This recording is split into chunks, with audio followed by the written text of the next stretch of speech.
चलिए, तो स्टार्ट करें आज का चैप्टर। कोई एक बंदा आना चाहेगा? आ जाओ। बिकी चप्पल जो पहना वही ना आएगा। तुम आ जाओ सबसे पीछे। हम्म,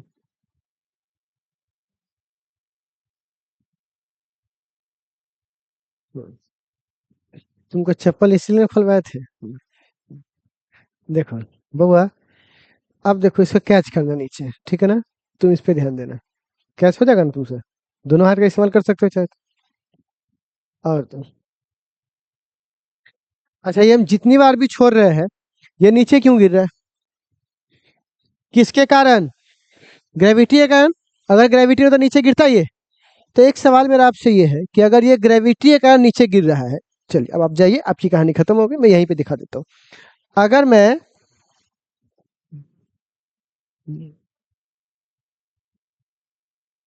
ध्यान रखो, ध्यान रखो, ध्यान रखो।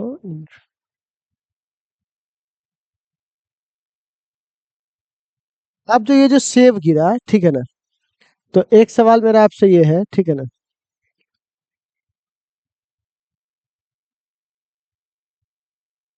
एक सवाल मेरा ये है कि जब ये सेब गिरा, तो ठीक है, धरती के इस पार्ट पे सेब गिरा। अगर ये सेब यहाँ छोड़े होते तो ये नीचे चला गया होता क्या? नहीं। पर हम लोग तो यही पढ़े हो ना 10वीं क्लास तक, कि कोई भी चीज को धरती अपनी ओर खींचती है, धरती पे गिरने वाला सब चीज नीचे जाता है। तो अगर हम यहाँ पे छोड़ेंगे तो नीचे चला जाना चाहिए था। इस कहानी को समझने के लिए आपको इस पिक्चर को देखना होगा थोड़ा सा, क्योंकि आज आपको सिर्फ पढ़ाना नहीं है, कई सारी चीजों पे आपको ध्यान दिलवाना है, ठीक है? इंट्रो। अब देखिए यहाँ पर, आप देखिए इसमें, चाहे आप यहाँ पे छोड़िएगा तब भी सेब नीचे आएगा, यहाँ छोड़िएगा तब भी सेब कहाँ आएगा? नीचे। और यहाँ छोड़िएगा तो इधर जाएगा, नीचे नहीं जाएगा, ये वाला रास्ता नहीं पकड़ेगा। क्योंकि हमको गलत पढ़ाया गया है कि किसी भी चीज को खींचने छोड़ने पर वो नीचे गिरता है। नीचे नहीं गिरता है, धरती के केंद्र की ओर जाता है। किधर जाता है बउआ? तो आज की बात अपनी कहानी को समझ लीजिए कि कोई भी चीज नीचे जाता है या धरती के केंद्र की ओर जाता है। देखो है ना, सारा सेब कहाँ गिरेगा बउआ? धरती के केंद्र। नहीं तो कोई यहाँ पे छोड़ेगा तो नीचे भाग जाना चाहिए उसको, अंतरिक्ष में भूला जाएगा वो चीज। तो क्या ऐसा होता है क्या? तो सारा चीज कहाँ गिरता है बउआ? धरती के केंद्र की ओर। किधर की ओर? अच्छा, तो एक सवाल है, अगर सेब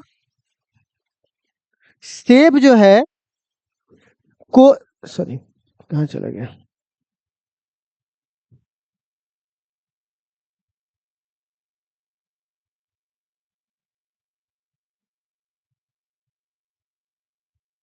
देखो,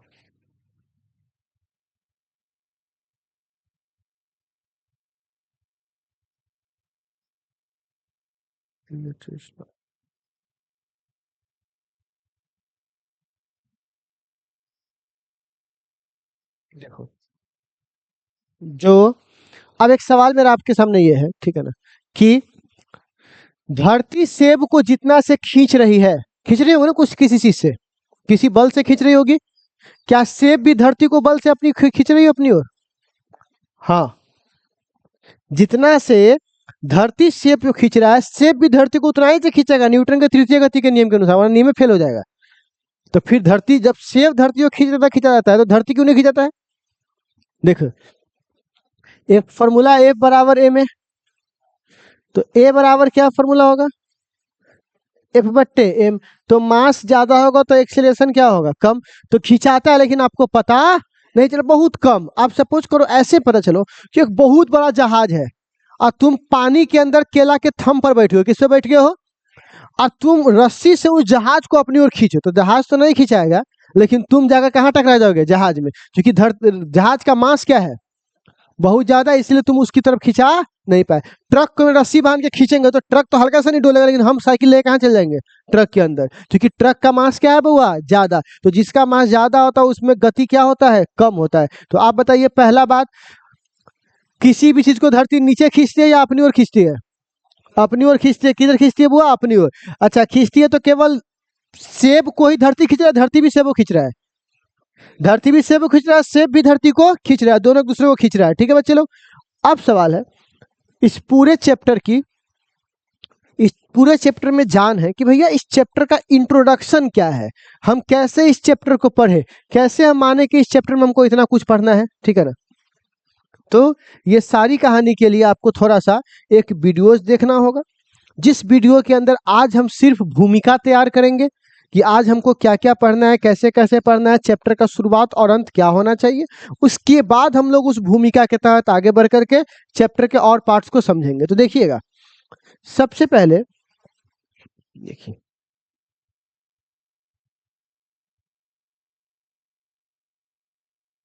ये रॉकेट्स है, ठीक है।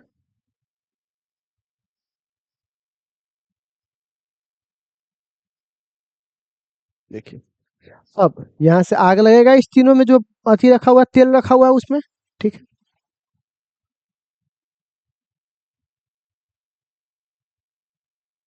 अच्छा, ये ऊपर उठा। सबसे पहली बात, ये ऊपर उठ किसके नियम से रहा है? न्यूटन के तृतीय गति के नियम से। क्योंकि अगर किसी वस्तु के क्रिया समान किंतु विपरीत प्रतिक्रिया होती है, अगर तुम गैस फेंकेगा पीछे तो गैस उसको कहाँ धक्का देगा? आगे। बदले में वो कहाँ जाएगा? ऊपर। इसी दौरान एक बात हमको और समझनी चाहिए कि ये जो बल है जो उसको ऊपर धक्का दे रहा है, तो वो किसके विरोध में धक्का दे रहा है? इसको इसको ये आग की जरूरतें क्यों पड़ी? क्योंकि एक बल इसको अपनी ओर खींचना चाहता है, जिस बल का नाम क्या है? और उसी से लड़ने के लिए क्या कर रहा है? ये नीचे की ओर आग दे रहा है, ठीक है ना। अब ये कहाँ जाएगा बउआ? ऊपर। और जैसे ही ये सबका फ्यूल खत्म हो जाएगा तो इसको खोल देगा यहाँ से, और ये कहाँ गिर जाएगा? नीचे। और आपको पता है ना, जमीन पे गिरेगा तो हालत खराब हो जाएगा, इसीलिए समुद्र के पानी में गिरता है। तो सारे जो प्रक्षेपण जो व्यवस्था है वो सब कहाँ होता है? समुद्र के बगल में, ठीक है। अब देखिए, अंतरिक्ष से पहुंच गया, ये भी पार्ट खुल गया। अच्छा, पहले ज्यादा आग निकल रहा था, अब कम आग निकल रहा है। पता है क्यों? क्योंकि जैसे जैसे ऊंचाई बढ़ेगी गुरुत्वाकर्षण का मान क्या होगा? कम होगा। और जैसे जैसे गुरुत्वाकर्षण का मान कम होगा उसको ज्यादा पावर लगाने की जरूरत, कमो बल में वो क्या कर सकता है? ऊपर पहुंच सकता है। अब प्रकार देखिए, अब ये गया और जाकर इसमें आदमी बैठा हुआ है सब में।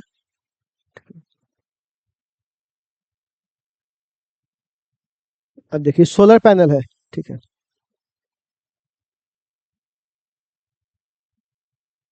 चलिए, अब रॉकेट को बंद कर दिया। अभी देखिए, सोलर पैनल था इसके ऊपर, ताकि सूर्य से गर्मी लेते रहे। अब कहिए इसको बंद कर दे तो गिर क्यों नहीं रहा है?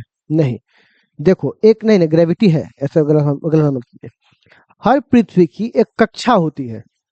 अगर उस निर्धारण कक्षा में अगर तुम पहुंच जाओगे तो तुम नीचे नहीं गिरोगे, बल्कि उसके चारों ओर घूमोगे।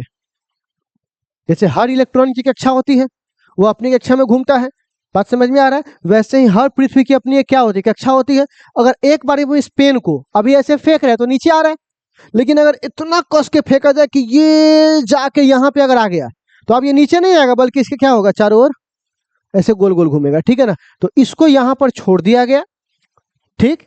अब ये जैसे इलेक्ट्रॉन प्रोटॉन के चारों ओर घूमता है, वैसे ये भी क्या करेगा? उसके चारों ओर घूमना चालू करेगा। एक निश्चित कक्षा में, कौन सी कक्षा है वो? एक निश्चित कक्षा में उसके चारों ओर घूमेगा। अब क्या होगा सो देखिए। और इसको तब तक इसको खाने पीने रहने या बाकी संसाधनों के लिए जो बिजली चाहिए वो यहाँ से ले लेगा, सूरज की किरणों से। सोलर पैनल लगा के रखा हुआ है, ठीक है। ठीक है, अब इसको जाना है चांद पर, लेकिन लगातार चांद पर नहीं जाएगा, बल्कि यहाँ पे वेट करेगा। क्या करेगा बउआ? वेट करेगा। वेट मतलब कि यहाँ पे क्या करेगा? वो इंतजार करेगा कि बाकी और फ्यूल आएगा तब आगे जाएगा। जैसे तुम गाड़ी लेके जाते हो तो तुम अपने कार से क्या करते हो? कार लेके जाते हो, पेट्रोल घटता है तो जाके मुजफ्फरपुर में भरवा लेते हो, यही ना करते हो। लेकिन यहाँ तो ऐसा कोई व्यवस्था तो है नहीं पेट्रोल पंप वाला। तो अब तुम्हारा कार का पेट्रोल घट गया और तुम स्पेशल पेट्रोल डलवाते हो, तो फिर यहाँ से कोई पेट्रोल लेके जाएगा वहां, उस जगह पे तुम्हारे गाड़ी में डालेगा और वो वापस आ जाएगा, तब तुम्हारा गाड़ी फिर आगे बढ़ेगा। वही वाला इंतजार करे तब तक वहां पर वो। तो अब देखो, एगो और रॉकेट यहाँ से छूटेगा, ठीक है ना। हम्म, अब देखो, अब यहाँ से अभी रॉकेट छूटेगा, उसको तब तक इंतजार कर रहा है आदमी ओकरा अंदर बैठ करके, ठीक है।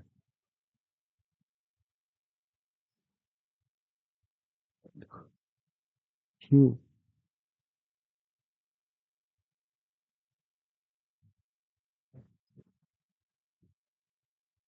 ये पूरा पार्ट है इसका। अब इसका टाइम है। होने का आदमी छटपटायल है, जल्दी भेजा हो, ऊपर लटकल छी। तो अपना फ्यूल भेज रहा है इसको। ठीक है, 5 9 4, ये भी आग लगाएगा, गैस छोड़ेगा नीचे, तो गैस कहाँ धक्का देगा इसको? ऊपर। अब आप बताइए, इसमें कोई आम मटेरियल का इस्तेमाल होता होगा? इतना आग निकल रहा है तो गलाइए देगा कि कोनो आम मटेरियल रहेगा तो। इसीलिए आपको हर एक चैप्टर पढ़ाया जाता है फिजिक्स केमिस्ट्री में, सॉलिड स्टेट क्या है, ताकि कौन कितना ज्यादा गर्मी सह सकता है, कंडक्टिविटी प्रॉपर्टीज, कौन कितना ज्यादा गर्मी सह सकता है, कौन कितना गर्मी किसका गलनांक कितने पर है, तब ना यहाँ पे वो सब चीज का इस्तेमाल करेगा। तो ये नॉर्मल धातु है, बहुत महंगा आता है, बहुत महंगा। ठीक है ना। अब इसको अगर एक के बार में खत्म कर देगा तो फिर उसको बहुत घाटा लग जाएगा, तो इसको फिर से यूज करेगा। क्या करेगा वो? फिर से यूज करेगा। तो इसको कहाँ पहुंचा दिया? ऊपर तक पहुंचा देगा। अब पहुंचाने के बाद एक काम तो खत्म हो गया, अभी तक खाली हो गया, खोखला गोला हो गया, तो इसको कहाँ छोड़ देगा? नीचे, कि तुम जाओ। समझ रहे हैं आग क्या कर रहा है? धुआं फेंक रहा है नीचे, तो इसे कहाँ धक्का दे रहा है? ऊपर।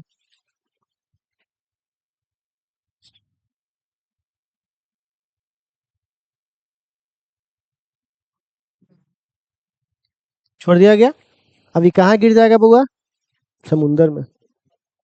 देखिए समुंदर का पानी होता है बुलू बुलू। अब ये जाएगा, अभी नीचे जाएगा, इसको जाने दीजिए, तब तक उसको देखते हैं। ठीक है ना। ये आएगा, इसका ये पार्ट हट जाएगा। ठीक है ना। ठीक है।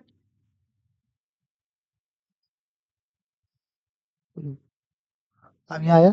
अच्छा, इसकी स्पीड बहुत ज्यादा होगी, इतना स्पीड से पानी में गिरेगा तो डैमेज हो सकता है, तो इसकी स्पीड को क्या करेगा? कम करेगा, क्या खोल के? लेकिन एक पैराशूट से काम नहीं चलेगा, इसीलिए एक से पहले स्पीड थोड़ा कम करेगा।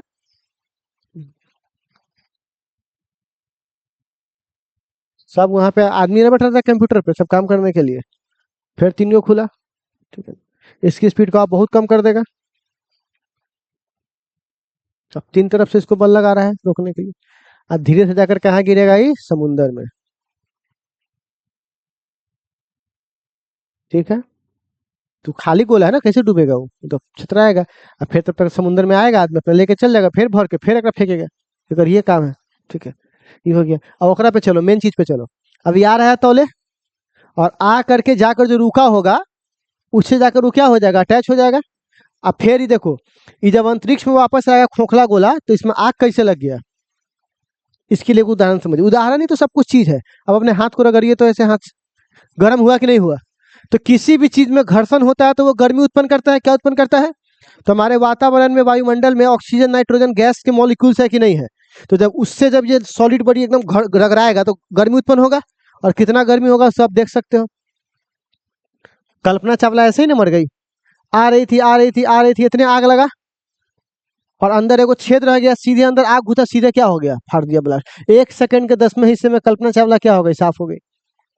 आ रही थी, सब देख रहा है, ओ आ रही है, आ रही, मिठाई निकालो। कहाँ गया? खत्म। समझ गए? तो ये सब कहानी होती है।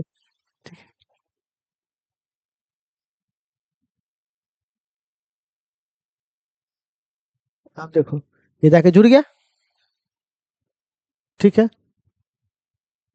कहता है न्यूमेरिकल न्यूमेरिकल न्यूमेरिकल नहीं बनाएगा और उसका वैल्यू नहीं रखेगा, तो कैसे पता चले कितना डिस्टेंस, कितना स्पीड है, कहाँ पे जाके जुड़ना है हमको? बताइए। तो एकदम छोटी छोटी पॉइंट्स को ध्यान में रख करके न्यूमेरिकली कनेक्ट किया गया हुआ है। ठीक है ना। अब इसको मिल गया थोड़ा सा एनर्जी, ये हट जाएगा अब, क्योंकि इसका काम हो चुका है सोलर पैनल का। एनर्जी खत्म हो गया, हटाइए। क्योंकि इसका काम तो उसको एनर्जी देना था। अब तो लोग आइएगा, तो गाड़ी में तो फ्यूल आइए गया, तब क्या जरूरत है उसको? अब इसको मारेगा सीधे, आगा कहाँ लेके जाएगा इसको? आपको पता है ना, जब इलेक्ट्रॉन एक कक्षा से कहाँ जाता है तो ऊर्जा मिलता है, तभी जाता है, वरना वो बदलने वाला नहीं है। तो अभी एक कक्षा से कहाँ जाएगा? दूसरे में क्या मिला इसको? ऊर्जा। और कहाँ जाना है इसको? चांद के पास। अब बंद हो गया। अब एक बात बताओ, समुद्र ये अति को पार किया, धरती को पार किया, तो धरती गुरुत्वाकर्षण से बाहर निकल गया, तो अब चांद गुरुत्वाकर्षण में जाने की जरूरत।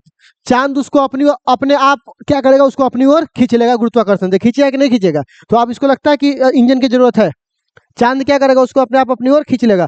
अब जब खींचेगा तो स्पीड ज्यादा हो जाएगा, उतना कस के जाके चांद से टकराएगा तो भुजंगीय उड़ जाएगा इसका। तो अब उसको क्या करना पड़ेगा? उसको बचने के लिए क्या करने के लिए? सीधा के बजाय इंजन को उल्टा नचाना पड़ेगा, उल्टा चीज करना देना पड़ेगा, ताकि हम स्पीड न बना जाए बल्कि धीरे धीरे जाए, ठीक है ना। तो आप देखिए ये धरती से कहाँ जा रहा है, चांद की ओर।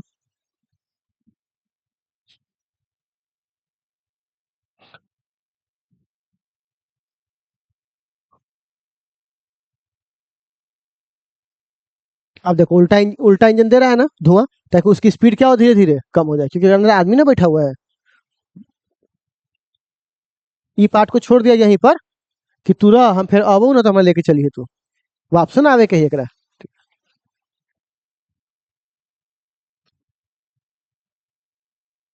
अब धीरे से लैंड करेगा चांद पर।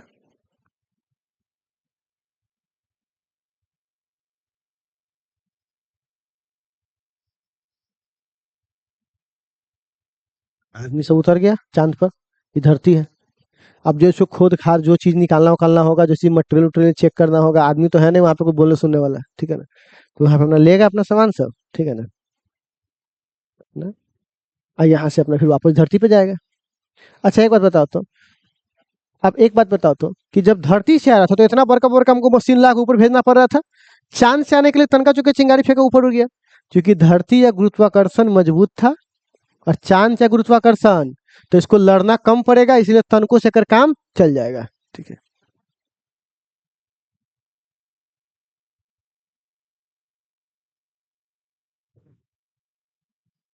देखो जो छोटा छोले थका से मिल गया वापस, अब फिर इसको एनर्जी मिल गया, अब इससे इसको कहाँ धक्का देगा, सीधे धरती की तरफ। जाओ धरती की तरफ सीधे। अब धरती की तरफ जाके इंजन को बंद कर देगा, क्योंकि धरती इसको अपने आप क्या करेगा, अपनी ओर खींच लेगा। और धरती में घुसते क्या होगा, इसमें आग लग जाएगा, क्योंकि घर्षण वाला कहानी, ठीक है ना, लग गया आग। अब अगर तनको सानी छेद होगा तो क्या हो जाएगा, पूरा का पूरा ब्लास्ट हो जाएगा ऊपर, ठीक है। अब ये आया, पैरासूट खुल गया, आदमी है इसके अंदर। अब दो पैरासूट से रुकने वाला है ये, क्या वो खुलेगा। तनका चूंकि 3 मंजिला पर से ईंटा गिरता तो आदमी छितरा जाता है, ये तो इतना ऊपर से गिर रहा है, ठीक है।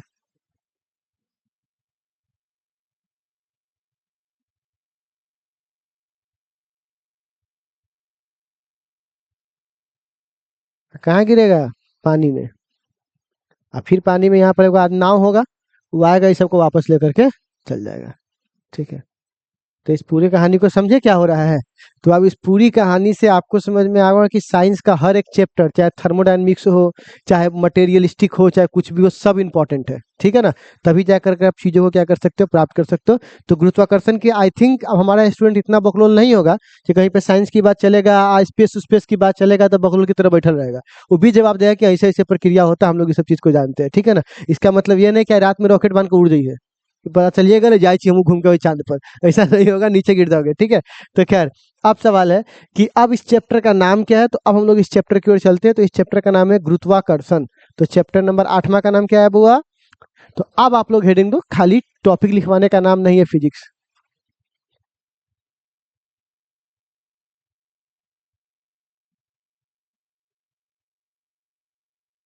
जिसको इंग्लिश में क्या बोलते हैं बुआ, ग्रेविटेशन, ठीक है। चलिए,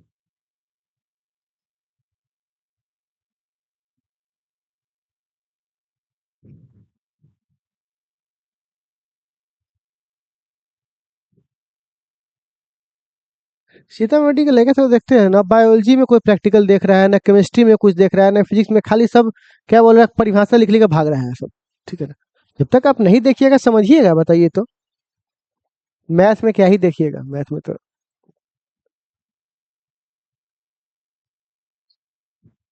चलो आगे बढ़े बुआ। तो अब गुरुत्वाकर्षण किसे कहते हैं, तो सुनिएगा।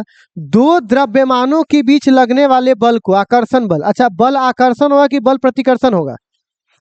अच्छा छत पर से तुम कूदोगे, छत पर से कहा तुम कूदोगे, तो तुम नीचे जाओगे कि तुम ऊपर जाओगे।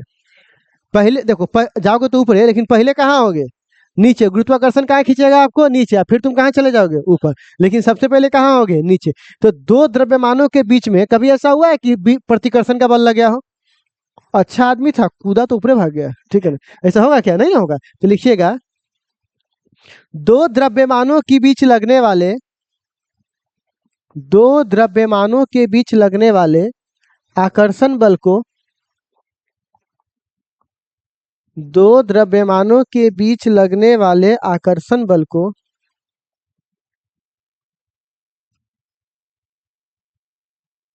दो द्रव्यमानों के बीच लगने वाले आकर्षण बल को गुरुत्वाकर्षण कहते हैं।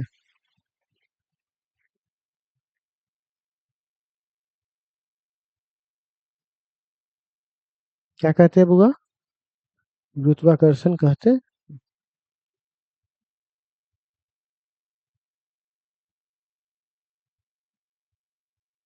देखो, गुरुत्वाकर्षण तीन प्रकार के हैं, मतलब सॉरी, गुरुत्वाकर्षण तीन प्रकार बोलते हैं। तीन बातें एक आदमी को शादी में, जीवन में शादी करने से पहले याद रखनी चाहिए। लोग पूछता है लड़का कमाता है कि नहीं कमाता है, पहला तो यही सवाल होता है। तो बिचवनिया करे चलिए ब्याह करा दीजिए, लड़का कमाता है। लड़का कमाता है तो रुकिए भाई, दूसरा सवाल क्या है? कितना कमाता है? 40,000 के महीना, चलिए ब्याह करा दीजिए। रुकिए रुकिए, क्या करता है, रास्ता क्या उसे कमाने का, ठीक है ना। तीसरा में पूछेगा दिशा, मतलब डायरेक्शन, तो बोलेगा एक्सपोर्ट इंपोर्ट का बिजनेस है, लेन देन है, उठा पटक का बिजनेस है। क्या चीज उठा पटक करता है? दारू नेपाल, नेपाल से भाग यहाँ से भाग भगा देगा। क्योंकि आपको तीनों चीज सही शकल बैठेगा तब ना आप शादी करवाइएगा। तो उसी प्रकार बल लगता है कि नहीं लगता है, पर आप पूछेंगे कितना लगता है, तो क्या ऐसा जानकारी है आपके पास? कोई फॉर्मूला है? तो अब हमको बल कितना लगता है ये देखने जाना है। तो हमारा अगला सवाल क्या होना चाहिए बुआ? कितना। और इसके लिए नियम आया है, न्यूटन के गुरुत्वाकर्षण का नियम। क्या है बुआ? तो हेडिंग दीजिएगा अब आप लोग, न्यूटन के गुरुत्वाकर्षण का नियम।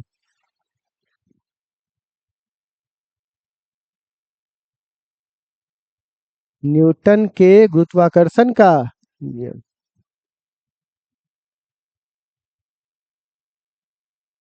न्यूटन के गुरुत्वाकर्षण का नियम। देखिए, दो द्रव्यमान है, एक दूसरे से कुछ दूरी पर है। इस नियम को प्रूफ किया नहीं जा सकता, ये सब देखने वाला नियम होता है, ठीक है ना। अब बताओ, द्रव्यमान है, कितना दूरी पर है? आर। तो कहता है कि दो द्रव्यमानों के बीच में जो बल लग रहा है, वो बल इस बात पे निर्भर करेगा कि दोनों द्रव्यमान का मास कितना है। ज्यादा मास होगा तो ज्यादा गुरुत्वाकर्षण होगा, कम मास होगा तो कम गुरुत्वाकर्षण होगा। एकदम बेसिक सी बात है, बात समझ रहे हो? ठीक है। तो अब एक बात बताइए, दोनों के किस पे डिपेंड कर रहा है बुआ? मास पर। अच्छा, आज दूरी के व्युत्क्रमानुपाती, जैसे 11,000 के तार गिरा हुआ है, और कोई लड़का जाके देखने चल जाओ ओकरा, तो जो बुजुर्ग आदमी है उसको इस बात का तकलीफ होता है कि हमारा से आया कैसे आएगा लोग, तो मारता कनपट्टी पीछे से, चल चल चल मदना के बेटा से, चल पीछे चल पीछे। पीछे भगा दिया उसको। क्यों भगा दिया? क्योंकि वो जानता है तार के जितना करीब जाएगा खींचने की संभावना उतना, और तार से जितना दूर रहेगा खींचने की संभावना उतना कम। तो दूरी बढ़ता है तो आकर्षण बल भी क्या होता है बुआ? घटने लगता है। दूरी घटेगा तो आकर्षण बल बढ़े लगेगा। तो अब इस समीकरण को पहला, इस समीकरण को दूसरा, ये जो समीकरण है ना, वो इस वाले टॉपिक का, ये इसको माँ समझो और इसको बहन समझो, और तुमको क्या करना है, माँ बहन एक कर देना है। समीकरण पहला और दूसरा, तो एफ समानुपाती m1 इंटू m2 बट्टा क्या हो जाएगा? Are square. प्रोपोर्शनल हटाएंगे तो क्या लगाएंगे? कांस्टेंट। और इस कांस्टेंट का क्या नाम देंगे बउआ? जी। क्या नाम देंगे बउआ? जी। तो आप बताइए एफ का फॉर्मूला क्या आ गया? g m1 m2 बट्टे आर स्क्वायर। अब ये जी क्या है तो इस कहानी को अगली क्लास में, ठीक है ना। तो इतना बात आप लोगों को समझ में आ गया बच्चे लोग। अब इसकी परिभाषा लिखना है, तो इसकी परिभाषा बहुत सिंपल तो है, पहले सुन लेते हैं। दो मास जब एक दूसरे से कुछ दूरी पर रहेंगे तो आपस में बल लगाएंगे, जिस बल का परिमाण समानुपाती होगा दोनों द्रव्यमानों के गुणनफल के, तथा व्युत्क्रमानुपाती होगा दूरी के वर्ग के। इसी को क्या बोलेंगे हम लोग? हुआ न्यूटन ने गुरुत्वाकर्षण का नियम। तो लिखो तो, इस नियम के अनुसार, इस नियम के अनुसार जब दो द्रव्यमान,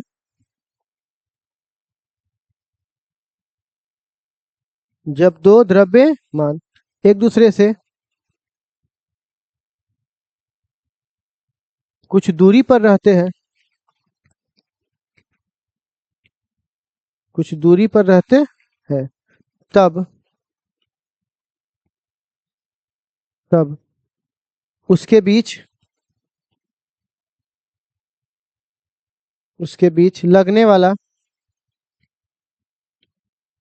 लगने वाला बल, उसके बीच लगने वाला बल समानुपाती होता है, समानुपाती होता है दोनों द्रव्यमानों के वर्ग के, दोनों द्रव्यमानों के गुणनफल के, दोनों द्रव्यमानों के गुणनफल के, दोनों द्रव्यमानों के गुणनफल के, तथा तथा दूरी के वर्ग के